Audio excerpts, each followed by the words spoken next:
দেখেন এটা কিন্তু কার্বোরেটর। এই কার্বোরেটরটা হচ্ছে আপনার পালসার 150 সিসির কার্বোরেটর। এই দেখেন কার্বোরেটরের ভিতরে জং ধরে আছে। এটা কিন্তু খুবই রিয়ার একটা বিষয়। সেটা হচ্ছে এখানে যদি আপনার এই ফুলওডের পাশে দেখেন স্ক্রুতে জং ধরে আছে। সো এই কার্বোরেটরের পারফরমেন্স কিন্তু একেবারেই খারাপ। কারণ আমি আপনাদেরকে দেখাইতেছি গাড়িটা এক জায়গায় খোলা হয়েছিল, বাট আমি পাশে দিয়ে যাচ্ছিলাম, যার কারণে আমি আপনাদের সাথে ভিডিওটা শেয়ার করতেছি। দেখেন আপনারা যারা বাইক ইউজ করেন, বাইক রাইডার, যারা বাইককে ভালোবাসেন, অবশ্যই এই ভিডিওটা আপনাদের জন্য হতে পারে অত্যন্ত গুরুত্বপূর্ণ। যারা কার্বোরেটর বাইক ইউজ করেন, অনেক দিন ধরে সার্ভিস করাইতেছেন না, দেখেন যদি সার্ভিস না করান তখন কিন্তু বাইকের কার্বোরেটর কিন্তু খুব দ্রুত সময় নষ্ট হয়ে যাবে, এটা স্বাভাবিক। দেখেন এই যে দেখেন পজিশনগুলো দেখা যাচ্ছে, এই পজিশনগুলো কিন্তু দেখেন সব জং লেগে আছে। এটা ময়লা না, জং লেগে আছে। বাট অনেক দিন ধরে কিন্তু আপনারা বাইকে একই তেল ইউজ করতেছেন। তেলটা হচ্ছিল আপনার 1 মাস, 15 দিন, 20 দিন, এর ভিতরে কিন্তু তেল ইউজ করেন নাই আপনারা।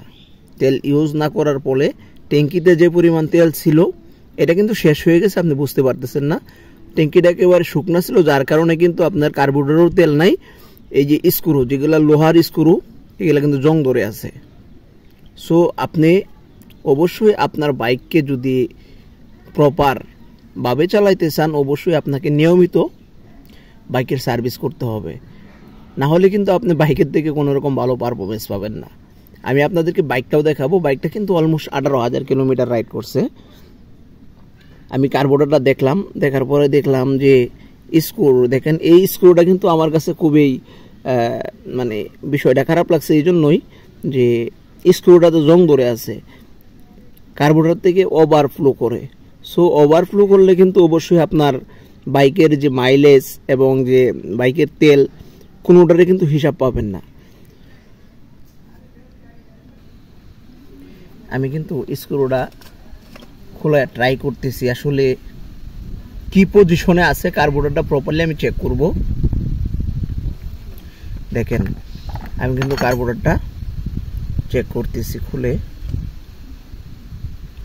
সো এখানে যে স্ক্রুটাতে জং ধরে আছে, দেখেন স্ক্রুটাতে জং ধরে আছে। অবশ্যই আপনার বাইক যদি আপনি ভালো পারফরমেন্স চান, বাইকের সার্ভিস কিন্তু আপনার জন্য খুবই গুরুত্বপূর্ণ হতে পারে। সো সবাই বাইককে ভালোবাসেন, বাইকের থেকে ভালো পারফরমেন্স নেন।